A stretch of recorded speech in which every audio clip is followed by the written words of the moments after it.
Mesdames et messieurs, bonsoir et ravi dans cette nouvelle édition dans votre émission presque hebdomadaire. On dit c'est votre fenêtre sur le monde de l'économie, votre fenêtre sur le monde des chiffres ici en Égypte. Nous avons bien sûr pendant les prochaines minutes vous proposer quelques indices très importants concernant l'économie égyptienne. Justement, pourquoi par exemple l'économie a pu réaliser un excédent dans la balance des paiements. Pourquoi l'économie égyptienne, malgré ces guerres et ces situations géostratégiques de plus en plus compliquées, a pu faire une sorte de résilience, une sorte de résistance à ces chocs, que ce soit régionaux ou internationaux, et quand même pourquoi l'économie égyptienne a pu réaliser une sorte de croissance pendant presque 3 ans. Croissance économique qui a atteint presque 4,3%. Donc ce sont des questions qu'on va proposer durant les prochaines minutes. Mais tout de suite, nous allons vous montrer sur l'écran cette annonce faite par Monsieur le Premier ministre, Dr Moustapha Madbouli, durant la semaine dernière. Monsieur le Premier ministre a dit que la performance de l'économie égyptienne a montré au cours de 4 dernières années une capacité remarquable dans le fait de faire face aux crises en enregistrant des taux de croissance de 4,3% durant 2020 et jusqu'à 2023. Donc c'est l'un de nos indices qu'on a aujourd'hui. Mais justement, il y avait quand même d'autres indices très importants. La dette extérieure de l'Égypte qui a diminué selon le Premier ministre, selon les déclarations qui ont été faites hier avec plus de précision pendant sa rencontre avec un grand nombre des intellectuels égyptiens, un grand nombre des économistes. Il a déclaré que l'extérieur de l'Égypte a pu être diminué de 15 milliards de dollars en 6 mois.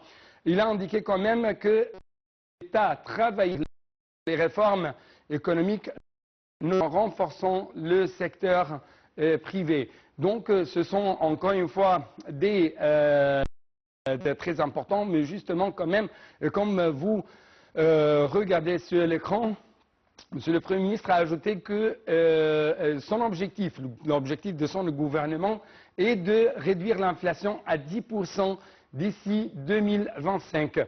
En fait, également, on trouve que Monsieur le Premier ministre a, si je peux dire, montré quelques indices très importants concernant l'économie égyptienne, mais cette fois-ci au niveau de l'excédent total de 9,7 milliards de dollars dans la balance des paiements au cours de l'exercice 2023-2024. La Banque centrale d'Égypte a quand même révélé que l'économie égyptienne a réalisé un excédent de la balance des paiements au cours de cet exercice 2023-2024, encore une fois de 9,7 milliards de dollars. Donc c'est l'un des indices, si je peux dire. Il y a des avantages, mais aussi à long terme, selon des spécialistes, il y a, si je peux dire, quelques risques. C'est ce qu'on va savoir à travers les analyses de Dr Amr Hamed qui va nous rejoindre pendant les prochaines minutes. Mais justement, quand même, comme c'est bien clair, la Banque centrale a indiqué dans son dernier rapport que cet excédent s'est principalement concentré au cours de la seconde moitié de l'exercice 2024. Cet excédent a été plutôt concentré à partir de janvier jusqu'à juin 2024. Cet excédent a atteint environ 10,1 milliards de dollars à la lumière des mesures des réformes structurelles de l'économie égyptienne prises le 6 mars 2024. Le net afflux des investissements directs étrangers ont quand même réalisé une valeur historique la plus élevée jamais enregistrée dans l'histoire de l'économie égyptienne. C'est ce qu'on va savoir quand même, mais j'aimerais prendre cet appel téléphonique de la part de nos invités. Mais justement, comme appel téléphonique, je dois prendre une toute petite pause pour l'appel à la prière de midi selon l'ordre local du Caire.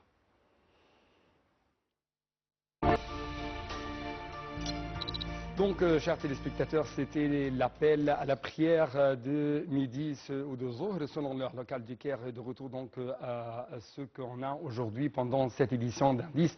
Premièrement, la croissance, le taux de croissance économique égyptienne, pourquoi l'Égypte a pu réaliser 4,3% pendant presque 4 ans, malgré les différents défis, les différents chocs, que ce soit au niveau régional ou international. Donc, c'est une des questions qu'on va proposer très rapidement à notre cher invité, Dr Amr Hamed, le grand professeur de l'économie. Dr Amr Hamed, vous êtes toujours bienvenu et bonjour. Bonjour. Bonjour. Donc, vous avez, si je peux dire, quand même préparé cette réponse concernant le taux réalisé par l'Égypte malgré les différents défis. Premièrement, je veux commencer par à la question comment le cabinet égyptien peut réduire les dettes extérieures au cours des, disons, les 6 mois qui viennent. En fait, on a pu réaliser une sorte de réduction dans la dette de presque 15 milliards de dollars en 6 mois, pendant les 6 mois derniers. Le but principal du gouvernement maintenant, c'est d'essayer de réduire en plus les dettes extérieures. Alors, comment on peut vraiment achever ça? Numéro 1, par améliorer la collecte des recettes fiscales et renforcer les efforts pour augmenter les revenus fiscaux. Et numéro 2, promouvoir les exportations, stimuler les secteurs clés pour accroître les ventes à l'étranger. Numéro 3, attirer des investissements étrangers et créer un environnement favorable aux investisseurs. Et numéro 4, rationaliser les dépenses publiques. C'est très important, réduire les coûts inutiles dans le budget national. Et dernièrement, numéro 5, c'est négocier des réchellements de dettes et discuter avec les créanciers pour des conditions plus favorables pour l'Égypte. Oui. Maintenant, je viens à la question pour disons peut-être qu'on veut, le gouvernement, le peuple égyptien veut atteindre une de 4 à 5%. Malgré bien sûr tous les défis autour de nous, non seulement de la région du Moyen-Orient, mais même en Europe, comme vous le savez, une région qui est un peu plus que le Moyen-Orient. Alors, il faut adopter plusieurs stratégies. Le gouvernement, le cabinet égyptien peut adopter plusieurs stratégies. Par exemple, achever des réformes économiques par renforcer les réglementations et améliorer l'environnement des affaires. Une autre stratégie, c'est les investissements dans les infrastructures et développer les projets d'infrastructures pour stimuler l'économie. Une autre stratégie, c'est la diversification économique en des secteurs comme le tourisme qui a déjà bougé. Il faut qu'on bouge dans les directions du un peu en plus, l'agriculture aussi et les technologies en général. Oui. Monsieur Mohamed, j'ai une question concernant l'excédent réalisé par l'Égypte. J'ai une question concernant, encore une fois, l'excédent réalisé par l'Égypte durant les mois au niveau des paiements. On parle de presque 9,7% ou 9,7 milliards de dollars plutôt. Et comment vous voyez cet indice? Quels sont mais aussi les risques concernant cet indice? Ça, c'est une question très sensible, ou si vous voulez, une question qui est très technique. Alors, je veux que vous me donnez l'occasion d'expliquer un peu en détail, parce qu'il y a deux faces, pour analyser cette question qui est vraiment profonde. On va premièrement regarder la face positive. et puis la phase qui n'est pas très positive, si vous voulez. Alors, numéro un, de la balance des paiements de l'Égypte pendant les quelques mois passés et jusqu'à aujourd'hui, ça a plusieurs sources. Numéro un, les recettes touristiques, bien sûr, une augmentation de 3% dans les recettes touristiques, atteignant à peu près 4,5 milliards de dollars.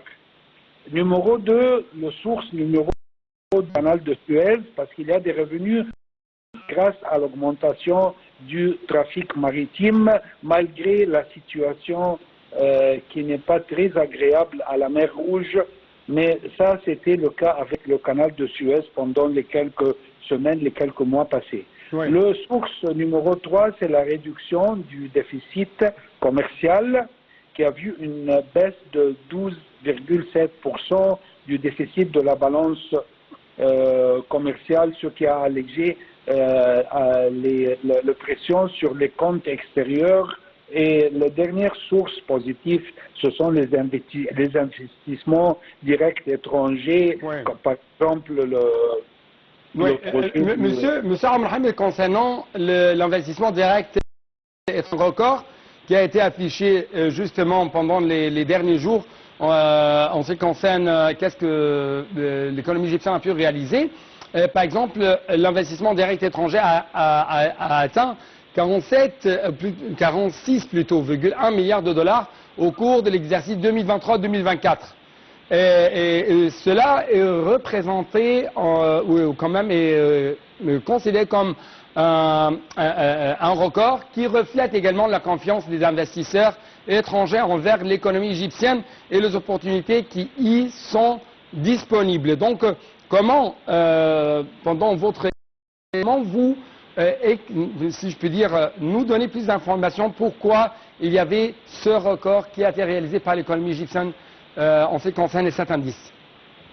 Mais pour répondre à cette question et pour aussi continuer la réponse à la question que vous avez déjà posée, ce qui est très important, c'est aussi de réaliser de l'autre côté que les dettes extérieures jouent un rôle clé dans l'excédent de la balance de paiement de l'Égypte, notamment à travers ce qu'on appelle, de point de vue économique, le compte capital et financier.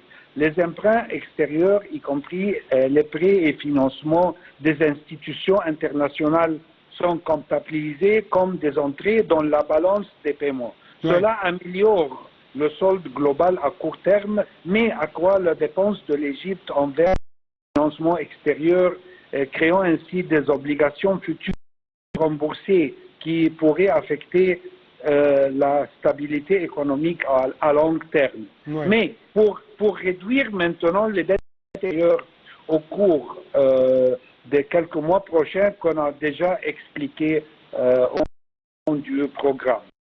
Oui. Je crois que j'ai répondu à votre question ou... Oui. Oui, également j'ai une autre question concernant, par exemple, le rapport qui a indiqué qu'il y a une augmentation significative de tourisme qui ont atteint 14,4 milliards de dollars contre 13,6 milliards de dollars au cours de l'exercice précédent. Et malgré cette augmentation, on trouve qu'il y a une sorte de baisse au niveau des revenus du canal de Suez. Et ils ont atteint 6 milliards de dollars au cours de l'exercice 2023-2024 contre 8,8 milliards de dollars l'exercice précédent. Ce recul au niveau des revenus du canal de Suez, dû aux défis économiques mondiaux et aux fluctuations du commerce international. Donc, comment, à propos de cette, si je peux dire, à propos de ce point, comment cela impacte négativement, bien sûr, la performance de l'économie égyptienne et par conséquent, si je peux dire, les efforts du gouvernement afin de rendre de plus en plus des services de qualité aux citoyens, mais aussi le gouvernement égyptien doit faire pour surmonter de tels défis. Aujourd'hui, des questions qui sont vraiment profondes. C'est une opportunité à ne pas rater, parce que vous êtes avec nous sur la ligne.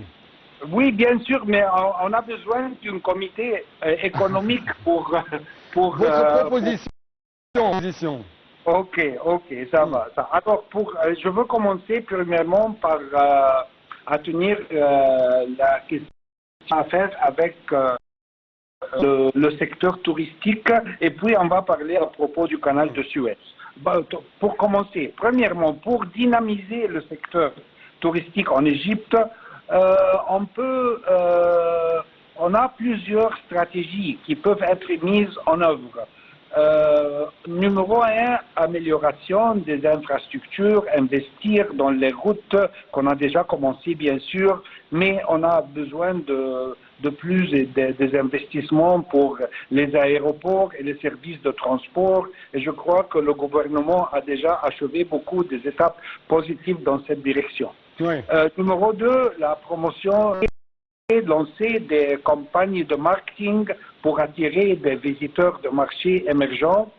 Numéro 3, diversification de l'offre des produits touristiques variés, incluant le tourisme culturel, le tourisme d'aventure et bien le tourisme écologique.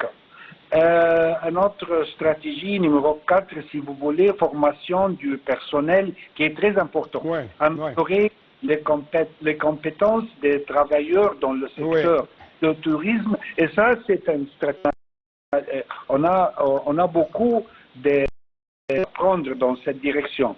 Numéro 5, les partenaires nationaux, bien sûr, collaborer avec des agences de voyage, Monsieur Amr Hamid, notre grand professeur à l'économie égyptienne, à l'économie mondiale, je dois vous remercier. Malheureusement, j'ai peu de temps pour vous donner plus d'espace pour nous expliquer ces indices, qu'est-ce que ça veut dire ces indices du point de vue que ce soit négatif ou positif. Mais en tout cas, je dois vous remercier infiniment. Merci et à la prochaine, chers téléspectateurs.